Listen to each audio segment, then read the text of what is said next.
Good morning, everyone, and welcome to Think Future. My name's Chris Kalabukas, and once again, we're coming at you live from deep in the heart of Silicon Valley, California. We're talking innovation, startups, the future. Not necessarily those, and not necessarily in that order. If you're watching on YouTube, smack that subscribe button and hit that bell so you can be notified when a new show comes online. And if you're listening on your favorite podcast service, please subscribe or please drop a note on Apple Podcasts. I'd greatly appreciate it. What are we talking about today? Oh yes, let's talk about the future again, because I know many of you love to talk about the future. And I mentioned this a little bit beforehand when I was talking about science fiction, and I was talking about how science fiction seems to inform a lot of people. So I was reading an article the other day where I talked about this in a previous show, where they're saying they were able to figure out with 90% accuracy that somebody was going to commit a crime within a particular period of time. That an individual was going to commit a crime within a certain period of time. And the article didn't mention if they'd actually waited for the person to commit a crime, but apparently this is the realities that they were able to determine.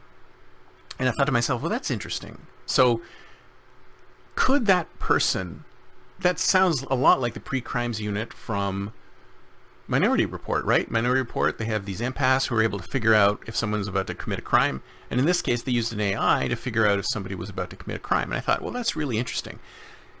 Can we figure out if someone is going to commit a crime, or where they're going to go, or what's going to happen to them based on the data that they output? I mean, are humans that predictable? Now, that's an interesting question, right? I mean, based on what we do, I mean, a lot of times we are very predictable, right? Based on what we do, we like to stay in the same mode, in the same rut, in the same groove, however you want to call it. We like to do the things we've already done. And I think I mentioned this before, is that it's because a lot of us prefer autonomous processes to having to think about things, right? You have the same breakfast every morning because do you really want to think about having breakfast?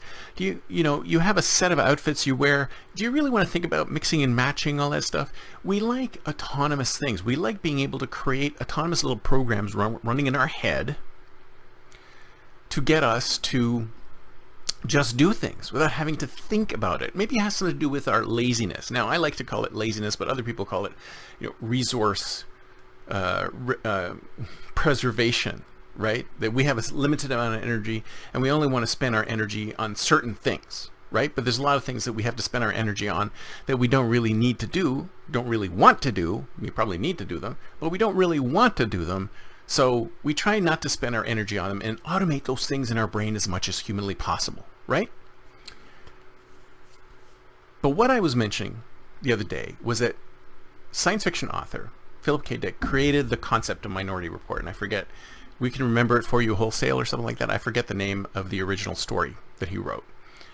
And wouldn't it be interesting if the guy who invented this AI that was able to figure out if people are going to commit a crime was actually inspired by that story? And that's what I said in my last video. But then I thought to myself, it's not just science fiction authors, right? It's everyone. It's everyone. If any of us think about the future and we envision something in the future, or something that can be created, something that there's a possibility of it to be created in the future.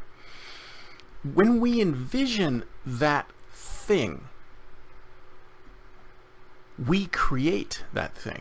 The actual idea of that thing that we created is brought into being into this world, even if it's just an idea. We've brought it into being into this world as an idea.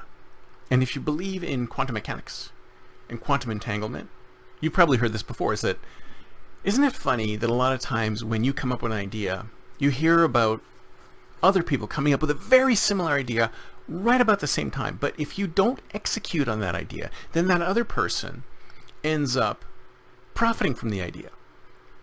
So I think what's happening is this. Now here's my supposition, is that when you come up with a concept, let's say there's some particular problem that's bothering you, right? So you invent a solution for this problem. You invent a solution for this problem because a set of circumstances have driven you in a particular direction, and this problem has appeared in front of you. And if you are creative and inventive, which I believe most human beings are, if you are creative and inventive, you have probably figured out a solution for the problem, right? And what I think to myself is that there's 8 billion people on the planet. Of those 8 billion other people on the planet, there's probably a certain small percentage of people who are in the exact same situation as you. They might not be in the same country.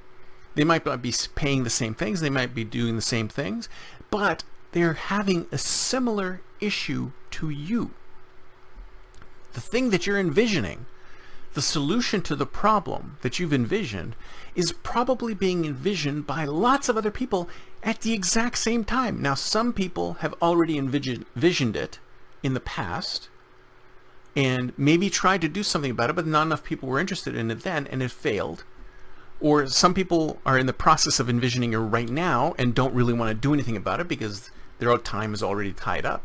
And then there's a small percentage of people who are envisioning this solution right now at the same time as you and are entrepreneurial enough to want to go ahead and create the product that comes out of this idea. If you are the one to execute on this idea, then you are the first one to bring this into being. You have literally created the future. And in envisioning the idea, you have created the future for that idea to become reality. It's like I was saying, Philip K. Dick invented the concept of pre-crime. And somebody later on actually executed and developed something very similar to pre-crime. So that's what I'm saying, is that thinking about the future creates the future. Anything that you envision now that could be created will be created. This is what I like to say. I like to say, we know everything that is possible. In my mind, everything is possible. Technically, almost everything is possible. As long as it's physically possible, it's possible. We just don't know when it's going to happen. It's like being a meteorologist. You know it's going to rain, but you don't know exactly when. So that's what it's like, not just to be a futurist, but that's what it's like to be a product manager, a product developer, anybody who's trying to develop something new, create something new, solve a product in a new way. Solve a problem in a new way. All of us are creating the future as we envision the future. And some of us move forward to executing on that future, to actually creating the future. And if we don't create the future, someone else will create the future for us. That's why it's important to, if you have developed something, envisioned a problem, a solution to a problem that has enough. You see, there are plenty of solutions to problems that aren't actually profitable.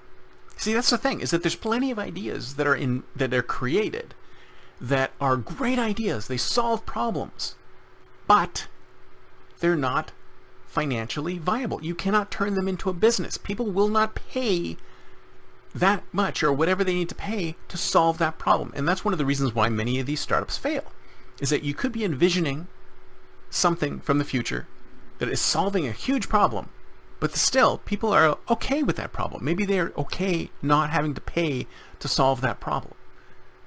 Okay, so but that's the other trick, is that not only do you have to envision the solution to the problem, you have to envision a solution that people are willing to pay for. In some cases, and in a lot of cases, these businesses don't necessarily go anywhere because there's no way to envision how you can make money off of it. That's why it's so important to build something and get it out in the world so you can have the market test it, because a lot of times you have no idea if people will pay you for something, and that's what's so beautiful about an MVP. But I'm digressing. Basically what I'm trying to say is that when you envision the future, you create the future. And when you execute the future, you're building the future. And isn't that the most amazing thing that you can do?